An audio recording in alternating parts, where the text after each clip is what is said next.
Bakery पे मिलने वाले चॉकलेट बिस्किट्स तो हर एक को पसंद होते हैं, लेकिन क्या आपको पता है कि बेकरी से कई गुना सस्ते दामों में हम इसको घर में बना के तैयार कर सकते हैं, वो भी बिना अवन के। बिस्मिल्लाहिर्रहमानिर्रहीम। अस्सलाम वालेकुम and welcome back to my YouTube channel. मैं हूं सिद्रा और आज हम बनाएंगे बेकरी स्टाइल चॉकलेट बिस्किट्स और इसकी आइसिंग भी मैं आपको बनाना सिखाऊंगी। बहुत ही आसान रेसिपी है, हर कोई घर में आसानी से बना सकता है। तो आइए बिना टाइम ज़ाया किए झटपट से रेसिपी को शुरू करते हैं। तो यहाँ मैं इस्तेमाल कर रही हूँ घी का आधा कप। मैंने रूम टेम्परेचर का घी इस्तेमाल किया है, लेकिन आप इसकी जगह बटर का इस्तेमाल भी कर सकते हैं और बटर में इसके रिजल्ट्स 100% मिलते हैं और घी के साथ भी ये बहुत ही खस्ता बन के तैयार होते हैं। तो चलें अब इसके अंदर शामिल करेंगे हम आधा कप के करीब पाउडर चीनी। आपने घर की नॉर्मल दानेदार चीनी को मिक्सी में पीस लेना है और पीस के शामिल कर लें। अच्छा, मैं क्योंकि जल्दी बनाना चाह रही थी इसलिए मैंने इस रेसिपी में बीटर का इस्तेमाल किया है, लेकिन अगर आप में से किसी के पास बीटर नहीं है तो आपने परेशान नहीं होना, घर के नॉर्मल विस्क से भी आप इसको अच्छे से मिक्स करके बना सकते हैं। लेकिन अगर आपके पास बीटर है तो फिर आप बीटर का इस्तेमाल करें, क्योंकि ये बिस्किट्स बहुत ही खस्ता बनते हैं और जितना अच्छा बीट होंगे उतने बेहतरीन बिस्किट्स बन के तैयार होंगे। चलें जी, इसको कुछ ज़्यादा नहीं बीट करना, बस ऐसे हो कि चीनी अच्छे से मिक्स हो जाए। तो इसके अंदर शामिल करेंगे 2 से 3 टेबल स्पून कोको पाउडर और उसके बाद इसे एक बार फिर अच्छे से बीट कर लेंगे। कोको पाउडर का हिसाब ऐसा है कि अगर आप बहुत ज़्यादा चॉकलेट लवर हैं तो आप इसमें 3 टेबल स्पून ऐड कर लीजिए, और अगर आप हल्की नॉर्मल चॉकलेट खाना पसंद करते हैं तो फिर इसके अंदर 2 टेबल स्पून कोको पाउडर भी काफ़ी रहेगा। तो अच्छे से इसको एक बार फिर बीट करेंगे कि कोको पाउडर इसमें बहुत अच्छे तरीके से मिक्स हो जाना चाहिए। इतनी आसान और सिंपल सी रेसिपी है और इस रेसिपी के अंदर किसी किस्म का बेकिंग सोडा या फिर बेकिंग पाउडर का इस्तेमाल हम नहीं करते हैं। आसान से तरीके से झटपट और बहुत ही कम चीज़ों से बना के तैयार कर लेते हैं।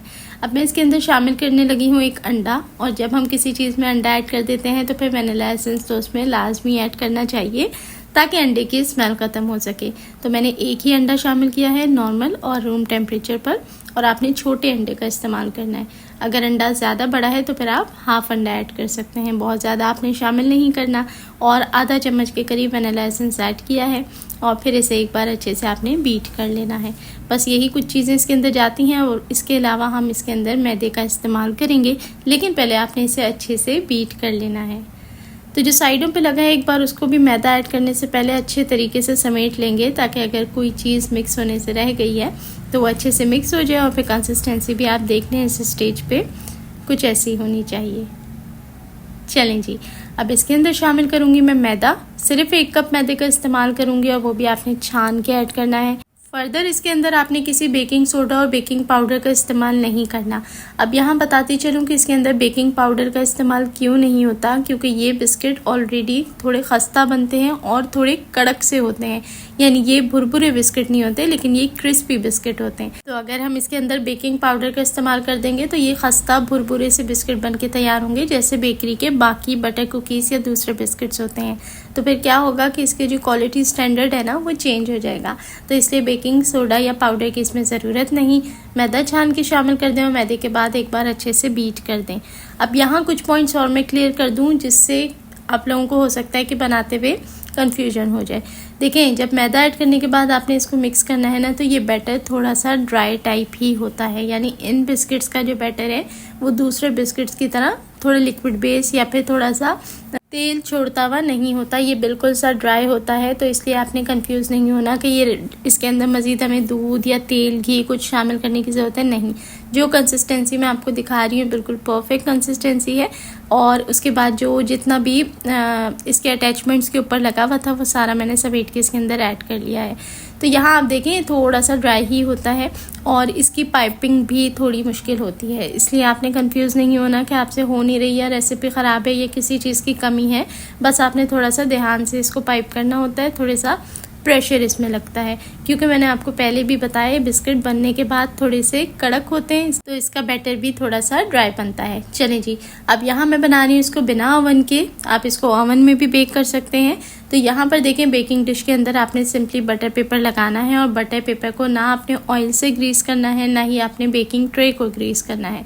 अब देखें, इसके लिए जो पाइपिंग नोज़ल है वो मैं कौन सा इस्तेमाल कर रही हूँ। वैसे तो आप कोई भी इसमें डिज़ाइन बना सकते हैं, कोई ऐसा हार्ड एंड फास्ट रूल नहीं, लेकिन जो मैंने पाइपिंग नोज़ल इस्तेमाल किया वो मैंने आपको दिखा दिया।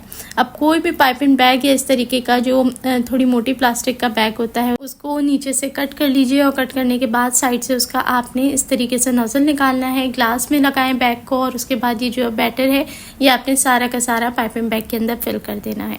बहुत ही आसान, बहुत ही सिंपल सी रेसिपी है, और इतने मज़े के ये बिस्किट्स बनते हैं कि जो भी इसको खाता है ना वो बस हाथ ही नहीं रोक पाता। और बेकरी के मुकाबले में यकीन करें सस्ते भी पड़ते हैं, और जायका इतना लाजवाब होता है कि खाने के बाद कोई भी गेस नहीं कर पाएगा कि ये आपने खुद घर में बनाए हैं, वो भी बिना ओवन के, या फिर आपने बेकरी से मंगाए हैं।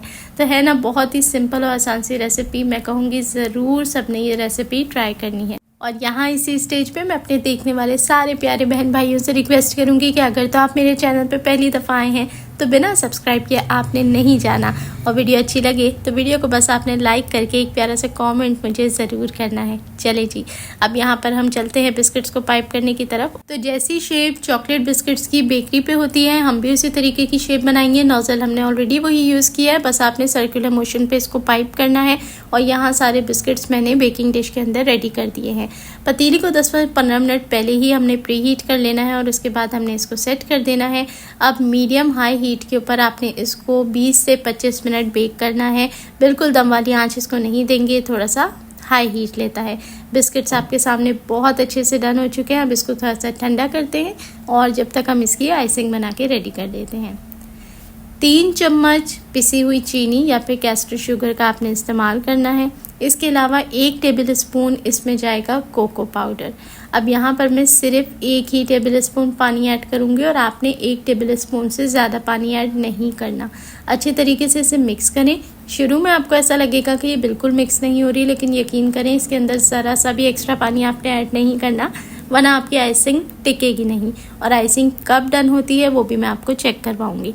तो अच्छे से मिक्स करें, और ये देखें आइसिंग बहुत अच्छे से सेट हो चुकी है। अब ये हमें कैसे पता चलेगा कि हमारी आइसिंग बिस्किट्स पे टिकने वाली है या नहीं, तो इसके लिए एक छोटा सा टेस्ट हम कर लेते हैं।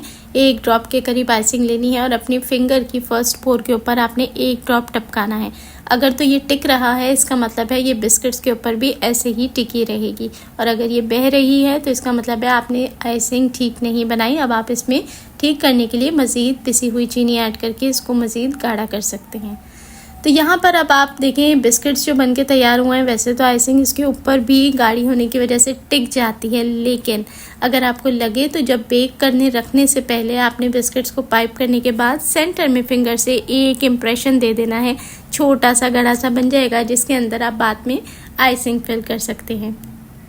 तो यहाँ देखें जब बिस्किट्स मुकम्मल तौर पे ठंडे हो जाए ना, आपने थोड़ी सी आइसिंग लेते हुए सेंटर में इस तरीके से प्लेस करनी है। थोड़ी देर के लिए छोड़ दें, हवा लग के ये खुद ही ड्राई हो जाएगी। तो यहाँ देखें हमारे मज़ेदार से बहुत ही टेस्टी और ज़बरदस्त बेकरी स्टाइल चॉकलेट बिस्किट्स घर में बिना ओवन बन के तैयार हैं, और खाने में कितने खस्ता और क्रिस्पी हैं आप खुद ही देख लें। तो रेसिपी कैसी लगी एक प्यारा सा कमेंट करके मुझे ज़रूर बताएं। अच्छी लगी हो तो दुआओं में याद रखें, और वीडियो को लाइक लाजमी करें, और चैनल पे नए हैं तो सब्सक्राइब भी कर लीजिए। देखने वाले सभी लोगों का बेहद शुक्रिया।